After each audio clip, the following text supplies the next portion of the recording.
السلام علیکم، آپ سب کو میرے روشن سہر اسکول میں خوش آمدید۔ میرے عزیزو، امید ہے آپ رمضان المبارک میں اپنی عبادات میں مصروف ہوں گے، بہت اچھے سے آپ عبادت کر رہے ہوں گے، روزے رکھ رہے ہوں گے اور اس رحمتوں اور برکتوں والے مہینے کی تمام رحمتیں اور برکتیں سمیٹ رہے ہوں گے۔ انہی رحمتوں اور برکتوں کے مہینے میں مزید رحمتیں سمیٹنے کے لیے میں آپ کے لیے آج ایک بہت ہی زبردست اور آزمودہ قسم کا نسخہ لے کر آئی ہوں۔ ایک بہت ہی زبردست وظیفہ ہے جس کو آپ کریں گے تو انشاءاللہ آپ کو اس سے ضرور فائدہ ہوگا۔ تو چلیں شروع کرتے ہیں۔ بسم اللہ الرحمن الرحیم۔ ہم میں سے بہت سے لوگ بہت سی اپنی خواہشات کو پورا کرنے کے لیے، اپنی حاجات کو پورا کرنے کے لیے پریشان رہتے ہیں، تو اپنی انہی حاجات اور ضروریات کو پورا کرنے کے لیے ایک بہت ہی زبردست قسم کا وظیفہ میں آج آپ کو سکھانے جا رہی ہوں۔ یہ آپ اپنی کسی بھی جائز حاجت اور اپنی جائز مراد پوری کرنے کے لیے یہ وظیفہ کر سکتے ہیں۔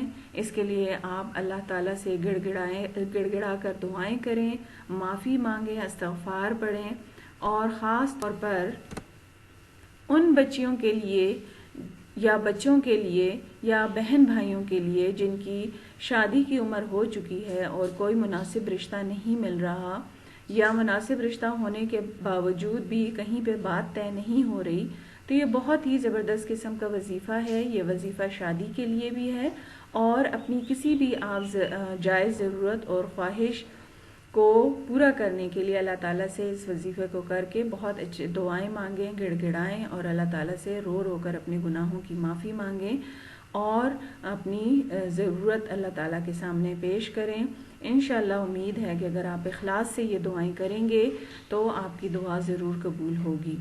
چلیں دیکھتے ہیں وظیفہ کیا ہے۔ شادی کا وظیفہ ہے، رمضان المبارک میں ہی آپ نے کرنا ہے۔ رمضان المبارک کی 12ویں شب، 11ویں اور 12ویں روزے کی درمیانی شب، یا آپ اس کو 21ویں اور 22ویں روزے کی درمیانی شب میں بھی کر سکتے ہیں۔ بعد نماز عشاء 2 رکعت کر کے 12 نفل اس طرح پڑھیں کہ ہر رکعت میں سورہ فاتحہ کے بعد ایک بار سورہ اخلاص یعنی کہ قل هو اللہ احد، قل هو اللہ شریف پڑھیں۔ 12 نفل پڑھ کر 100 مرتبہ درود شریف پڑھیں۔ پھر تمام نوافل اور درود پاک کا ثواب بارگاہ رسالت مآب صلی اللہ علیہ وآلہ وسلم میں ایصال ثواب کیجیے، اور اپنے پروردگار کے دربار میں حضور اکرم صلی اللہ علیہ وآلہ وسلم کے وسیلے سے عاجزی کے ساتھ، ہو سکے تو روتے ہوئے، کم از کم 12 منٹ اپنے لیے یا اپنی بہن، بیٹی، بھائی، بیٹے یا کسی بھی اپنے پیارے کے لیے اچھے رشتے کی دعا کیجیے۔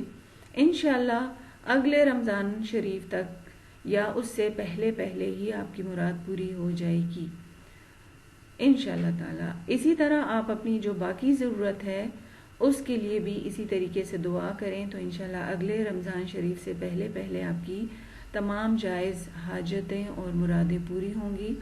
تو انشاءاللہ آپ ضرور اس رمضان میں کیجئے۔ امید ہے آپ کی تمام حاجتیں اور ضرورتیں اللہ پاک اپنی دربار سے پوری کرے۔ میری دعا ہے کہ آپ لوگ خوش رہیں اور رمضان کی رحمتیں برکتیں سمیٹتے رہیں، اپنی عبادات اور اپنے توبہ استغفار جاری رکھیں۔ اللہ حافظ۔